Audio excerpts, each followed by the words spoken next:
Assalamualaikum warahmatullahi wabarakatuh.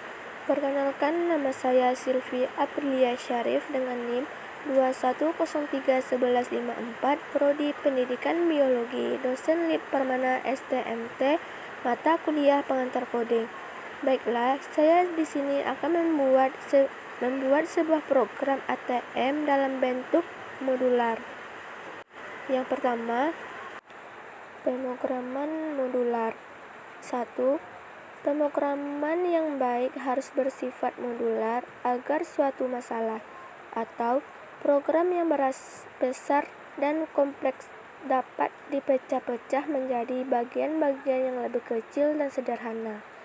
Yang kedua, pemrograman terstruktur adalah pemrograman yang menitik beratkan pada pemecahan masalah yang kompleks menjadi masalah yang sederhana yang disebut modul. Kedua, keuntungan pemrograman modular. 1. Dapat melakukan pendekatan top-down. Program besar dapat dipisah menjadi program-program kecil. Yang kedua, dapat dikerjakan oleh beberapa orang sehingga koordinasi mudah.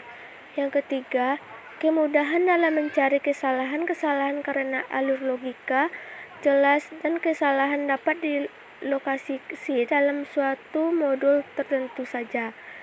Yang keempat, modifikasi program dapat dilakukan pada suatu modul tertentu saja tanpa mengagar program keseluruhan. Yang kelima, reusability, suatu modul dapat digunakan kembali oleh program atau modul lain. Ketiga, kategori fungsi atau modular. 1.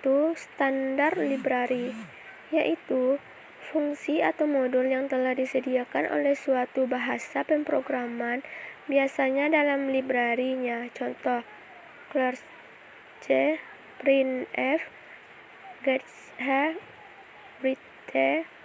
written, dan lain-lain. Yang kedua, programmer definite, yaitu fungsi atau modul yang dibuat pemrogramer sendiri. Baiklah, inilah bentuk program ATM yang saya buat menggunakan bahasa pemrograman. Yang pertama, menu C sebagai file menu utama, yang kedua, file menu H sebagai untuk melengkapi file utama. Pada file menu utama ini yaitu yang pertama adalah fungsi void, welcome, word, num 8, fungsi void welcome error nomor 20, dan fungsi in menu nomor 34. Di sini saya jelaskan void welcome berisi pemerintah menampilkan selamat datang di Bank Nagari. Dapat kita temukan juga di transaksi di ATM lainnya.